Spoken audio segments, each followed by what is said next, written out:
വിശുദ്ധ കുരിശിലെ പുണ്യവതിയുടെ മാതാപിതാക്കൾ മക്കളെ ഫസ്റ്റ് ആവാനും ബെസ്റ്റ് ആവാനും വേണ്ടി മാത്രമല്ല പഠിപ്പിച്ച്, സെയിന്റ് ആവാൻ വേണ്ടി തന്നെ പഠിപ്പിച്ചു.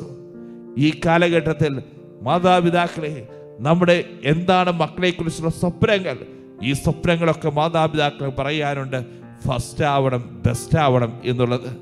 എന്നാൽ കുരിശിലെ മാതാപിതാക്കൾ പറഞ്ഞു കൊടുക്കുക, മക്കളെ സെയിന്റ് ആവാൻ പഠിപ്പിച്ച അപ്പനാണ്, അമ്മയാണ്.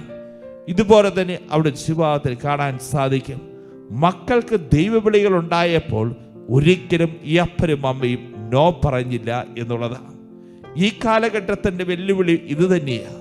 മക്കൾക്ക് ദൈവവിളികൾ ഉണ്ടാവുമ്പോൾ അത് ദൈവത്തിന് വിളിയാണെന്ന് തിരിച്ചറിയുമ്പോൾ എന്തൊക്കെ ക്ലേശങ്ങൾ വന്നു കഴിഞ്ഞാലും മക്കളെ ആ ദൈവത്തിൻ്റെ പാതയിലേക്ക്, ദൈവം വിളിച്ചിരിക്കുന്ന ആ വിളിയിലേക്ക് ഈ മാതാപിതാക്കൾ കൈപിടിച്ചുയർത്തുകയാണ്.